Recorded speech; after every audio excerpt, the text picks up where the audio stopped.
doing a quick review of this comic, Quasar 29. As you can tell from the cover, this one is about male pregnancy, one of the best plot lines ever, so it's obviously a good one. Mama never said there would be days like this. Yeah, you're definitely right, she didn't. Well, actually, my mum didn't say much of anything to us, because she hates me. This comic is by Mark Gruenwald, and the art is by Batman. It's Batman doing the art again. This is like his early art before he became a superstar artist. We open it up, and this is actually part 2 of a 2-part story. But this is how good Mark Gruenwald is.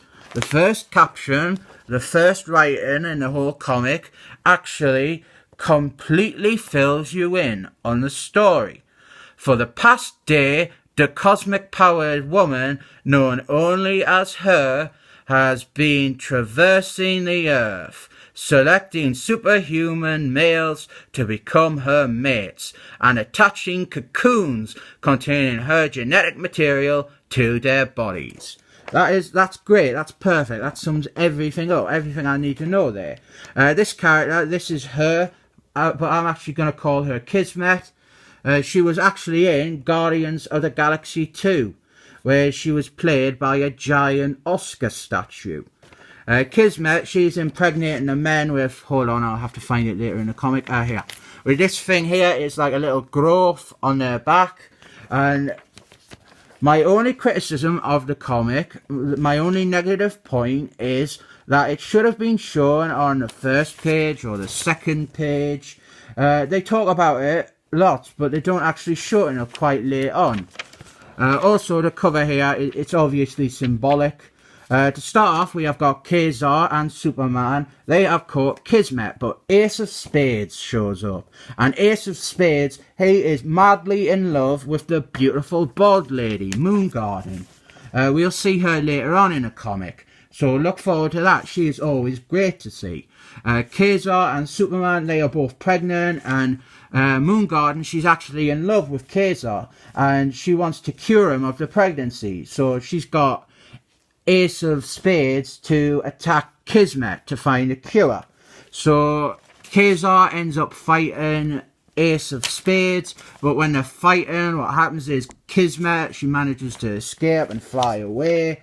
Really good fight between Quasar and Ace of Spades. Then we're over at Avengers Mansion, where it's kind of like all the impregnated men, they're kind of like gathering up to kind of find out what's going on.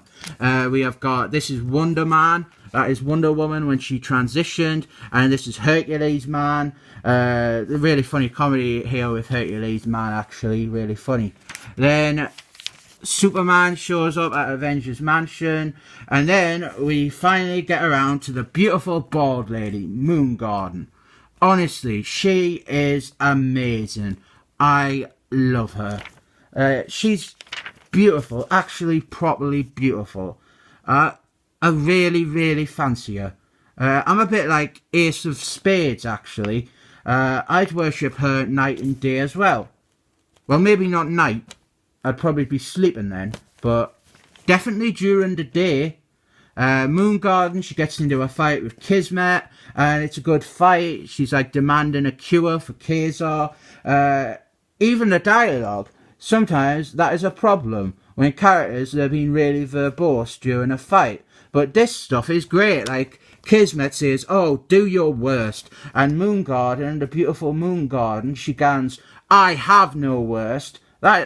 That's fantastic writing of this character. Absolutely great. A bit like Moongarden herself. Then we have got some more from the Avengers. These are two Jack Quimby New Gods characters. I always forget this character's name. And as said before, actually, when I was reviewing another comic, Mark Gruenwald, he really does a great job of writing lots of characters. Like, this is a Quasar comic, but you've also got like 15 other characters, and they all do have distinctive voices. or unique bits. Like here, Hercules Man and I always forget what his name is. They're talking about how they're like showing off, both pretending to be the strongest one. Then you've got Superman and the other new god. They're comparing powers there. It's really good. Then we get back to the main story, and I will say Quasar looks really, really cool there. Really good art. There as well, actually, where he's like shadowed and stuff. Really good art by Batman. But what happens is, he's shown up to try and break up the fight between Moon Garden and Kismet, and Ace of Spades shows up as well. He's madly in love with the beautiful bald lady, so he's fighting Quasar. And then we get a little more on the... look at Hercules Man there. Look at how happy he looks. This is such a good issue. Quasar, he eventually manages to cool everything down with words. As I've said before, I love this about Mark Griswold. He'd have Captain America or Quasar. He'd have them try and appeal to reason or talk things out. When they were all fighting, what happened was Quasar, he panicked that he might damage the unborn baby that he was pregnant with, that he might crush the cocoon or something. And this this proves to Kismet that he is the best possible mate, because he was the only person she got pregnant that didn't want rid of it.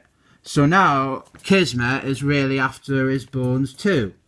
I tell you what though, Quasar, right? People overlook it, but Quasar is a fucking smash with the ladies. He's got Kismet after him, Moon Garden, who's fucking beautiful. They all want to make him the husband. We end with this kind of little corny sitcom style thing with Quasar going, "Good grief." Then we've got these letters here. The first letter actually says that they hate Quasar. They think that he's a rubbish character. And look right there. The editor doesn't even call him a Nazi. There's another letter of note here as well. Where is it? Every time I buy a Quasar comic at the bookstore, the cashiers mock me. I mean, even back then, comic book stores didn't want your custom. They were wanting to go out of business. But this comic, honestly, it is fantastic. Quasar by Mark Griswold is one of my favourites, especially when Batman was doing the art. And this one is no exception. I rate this as fantastic. Really, really good. 7 thumbs up.